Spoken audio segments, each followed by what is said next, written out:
Looking for a hot tip to guarantee dry pants on the commute to work? Well, look no further because I've got you covered.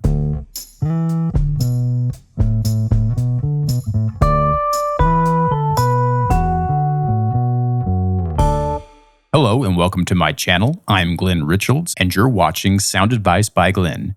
Here, I take calls from individuals who are seeking sound advice to help them navigate the most complex of situations. Something I, as an HR associate at a large synthetic rubber company, know just how to navigate. Though I'm likely required to note that I'm not actually a licensed therapist or counselor. However, please don't let this disclosure lead you to believe my advice is anything but sound. A piece of paper on the wall in a frame doesn't hold the power to endow a person with sound advice giving. Either you've got it or you don't. And I, my friends, can assure you, I gots it. All right, with that out of the way, I want to take a moment and provide a quick proverbial tip of the hat to the man behind the scenes making all the magic happen, a one Mr. Douglas Courtwright. He takes on the tedious tasks of tech, so I can be left to just sound advice giving. Here's to you, Douglas. And there we go. I'm getting the signal from Douglas that we have a caller on the line. Hello there. Thanks for calling in to Sound Advice by Glen. Who do we have on the line? Well, hello there, Glen. Yes, hello there. Greetings and welcome to the show. Who do we have on the line? Well, I can't believe I actually got on a call. It's a real treat to actually be on a show like this. Well, yes, it is most certainly a treat for you to be on this show. But again, I didn't quite catch your name. Who do we have on the line today? Yes, my name's Bert, and, well, I just love to eat cheese. Oh, okay. Bert, thanks for calling in and providing that unsolicited piece of feedback. Okay, well, I'm a connoisseur of cheeses too. Of course, finer cheeses paired with adequately aged wine. What's your favorite pairing, Bert? Well, I like to pair a thick hunk of cheddar with a slice of white bread. And then I nuke it in the microwave for a good minute until the cheese is all melted. And I fold the bread with the melted cheese on it, like in half, like a taco, and I eats it. Okay, I guess that's one way to go about it. Okay, well, I'm sure you didn't call in to solely talk about the molecular modification of common cheese on bread to hurriedly shove down your throat. So, Bert, what can I help you with today? Yeah, well, you see, I have a bit of an older truck. Nothing fancy smancy, not like any of them trucks you probably see all driving around these days, but a real truck. A truck that any man worth his weight in cheddar could fix at any time with a crusty toolbox. Okay. It doesn't have any computers to fiddle fart around with, and just good old-fashioned machinery is what we're talking about here. Okay, well, Bert, got to be honest with you here. I'm not much of a mechanic, nor have I ever claimed to be. So I won't be able to help you walk through any sort of truck mechanical issues you might be having. But I would suggest getting in touch with a local mechanic. I bet they can help you out with whatever's going on here with the truck. Douglas, do we got anyone else? Hey, no, just a second here. Now, I just got done saying that any man worth his weight in cheddar could fix and maintain this piece of machinery. Okay. So, that's not the issue. And also, she runs like a dream, just to be clear. So there's no issues here, so I don't need no mechanical device. Okay, well, Bert, I've got to confess, I'm at a bit of a loss here. We start the conversation with horrid descriptions of molten cheddar, and then we move on to old trucks that apparently run well. Like a dream. So I'm just not exactly sure what we're talking about. I'm not hearing a question or a request for some sound advice. Well, okay, I am calling about the truck, but again, I just want to make sure you understand she runs like a dream, okay? But I do find myself having a bit of a problem with the truck during the winter months. Okay, yeah, I think I know where this is going. Well, growing up, Bert, I would often see my dad during the winter months take the chains out of the trunk of the car and apply them to the tires.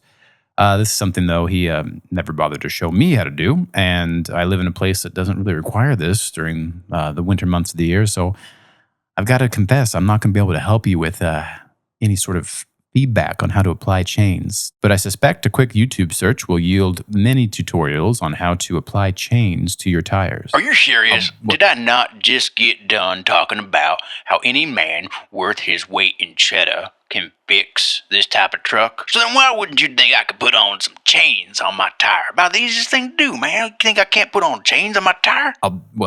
Listen, it's during the winter months that condensation starts to build up underneath the seat, causing the seat to eventually get wet. Oh, I see. So you have a leaky window then. Well, no, she's watertight, okay? No issues with leaks coming into the truck. Okay, well then, Bert, if the leaks aren't coming in, then how would you account for the moist seat? All right, well, she doesn't start out wet, okay? Because when I get in the truck in the morning, the seat's bone dry.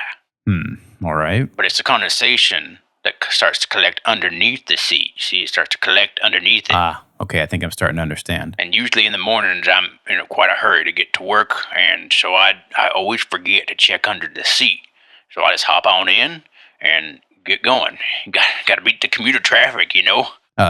Yeah, sure, Bert. So I'm seeing now what's going on. So there's the puddle that's developed under the seat.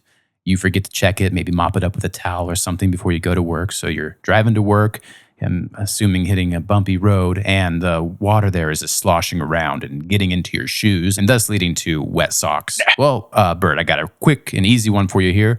If you just go ahead and invest in some rubber boots and put those on when you're driving, you're going to have dry socks, I guarantee it. No, that's not the problem at all. And even if it were with the issue of water sloshing around and getting on my shoes, my socks would be dry because I've got waterproof boots on already.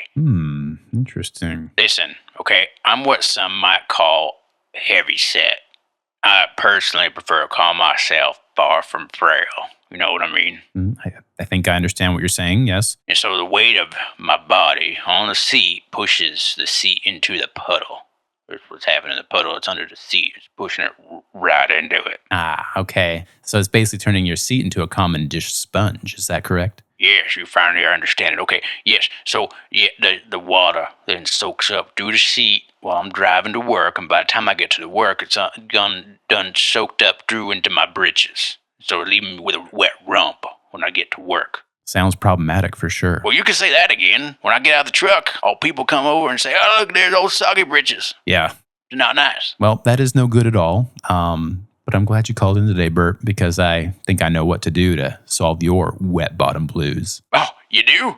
That's great. You know, got to be honest, yeah, I called in. I didn't even know what this show was. My wife was the one telling me about it and saying that you could help. I didn't think anybody could solve this issue. She was great. Well, first of all, let me say, Bert, you've got yourself a smart lady there. You better hold on to her. Well, yeah, sure. Anyway, I'd love to hear what I could do here to solve them. I'm ready to listen. All right. Well, Bert, let me just take a quick guess here and like to say that you're probably a man who has at least a few tarps. Well, yeah, I do. I think most of them all currently in use. So I got one over the wood pile, another one over the tire pile, and one on the outhouse roof too. And I'm going to further assume, Bert, that at least one of those tarps has probably gotten a bit tattered over the years. Is that true? Well, yeah, I'm not quick to throw things away. I can think of one in particular. It's seen better days, you could say. Perfect. So you're going to take that tarp and sew it into a pair of pants. Oh, okay. So tarp in the pants? Yeah, so once the pants are sewn from the tarp, and of course you'll want to be using the least tattered parts of the tarp to do this, you just go ahead and keep them by the door inside the house. And that way you can just grab them on your way out the door in the morning to work, make it part of your routine. And right before you get in the truck, you just put them over your pants, you ride to work in full dryness. And then once you get there, you just slip them off, put them in your truck, leave them in there all day. And then at the end of the day, you'll come back out and you'll repeat the process, but in reverse for the way home. It's just that simple. Okay. Just wondering if this is the best solution we can come up with. Oh, okay. So Bert, let me just say it doesn't really get much more straightforward than this. And it does two things. Solves your problem of a wet derriere on the way to work, leaving to name calling that you're getting. And it also gives you an opportunity to give back and recycle a tarp. So you're doing a good thing to the environment. Win-win for your rump and the environment. Yeah, okay. But you see, I go hunting, and when I go hunting, on the rainy days, I got a full body slicker that I wear, and I use it to keep it dry. Well, I can't imagine where you're going with this, Bert, but continue. Well, you see, is when I'm wearing that full body slicker and I'm out there trotting around in the bush, it makes it hard for my skin to breathe, you see, and I get a bit sweaty. And honestly, come to think of it, I probably end up getting more wet from my sweat than I would if I hadn't even worn anything out there in the bush, you know, so kind of wondering if it's going to really do the trick. Go on. Well, my truck, it puts out a whole heck of a lot of heat once the heater gets it going there and the engine's all warmed up. So I'm just concerned I'll be sweating like a glazed hog wearing them tarp pants to work and still be old soggy britches. All right. Well, Bert, let me go ahead and propose an easy solution here. As you might imagine, since you're the one sewing them, they are custom tailored, so you can make them any way you need to. They're not your average dime store slicker. Sure. Well, So, Bert, for example, instead of sewing pants out of the tarp, you could actually sew chaps. And that way they aren't fully enclosing the legs and enabling you to have some better breathing down there. well, okay, yeah, but my granddad, you see, he had a pair of chaps. So I got a first-hand experience about chaps here, and they got no rump covering. So I don't see how that's going to help me out without the rump covering, because then I'm going to be wearing these tarp chaps on the ride to work, and I'll get there, and I'm still going to be called old soggy britches. All right, well, Bert, as I had just said, let me go ahead and remind you again, these are custom tailored, meaning that you can be the one to create the first pair of chaps with a rear covering. Sure. And I just want to stop you right there before you say anything else. I'm generous enough to not even be asked in on the patent. It's all yours. Okay. Oh, well, sure, but I'm just not sure exactly, because I mean, a good tarp is pretty stiff. You know, you gotta have a good thick tarp, and it's what I buy. And well, I'm just afraid that if I got tarp around my legs, even if it isn't fully covering my legs, it's gonna make things a bit tough to drive. A little mobility issues I'm worried about, and after all, I got a stick shift, so I got to be able to dance about as I'm shifting through the gears. Well, Bert, simple solution here. Just take a few minutes to do some pre-drive stretching. And of course, you want to have the hand-tailored pant coverings on when you do this. And I'm certain this is going to make things a lot better. You're going to be limber and ready to drive. I don't think there'll be any issues with mobility at all. Well, okay, it's never really been the yoga type, though, so I'm not 100% sure about that. Oh, and Bert, you had mentioned that you were worried about perspiring due to lack of breathability. I think we've covered part of that with the custom-tailored chaps. However, if you do find yourself still a bit sweaty, one thing you could do is apply some good medicated powder. That's going to go ahead and keep you feeling dry and fresh. That I can guarantee. Well, okay, yeah, I've tried those before, and unfortunately, they give me a terrible rash. You see, it leave me walking like I've been riding a barrel down a mudslide into a plate of flapjacks. You know what I mean? You know, Bert, I don't know what that means at all, but I can provide another easy remedy for that. First, you just want to go ahead and apply a coating of ointment jelly to your legs. And this, of course, will keep the powder from contacting your legs. And then after you apply the ointment jelly, you just apply the powder like normal. And then you're going to get all the benefits of the powder without the rash that leads to a described walking style that transcends comprehension. All right, so see if I got this straight here. I build a pair of tarp chaps with a rump piece. I apply ointment jelly over my legs and behind, and then I dust the legs and rump with medicated powder and put on regular pants, followed by tarp chaps.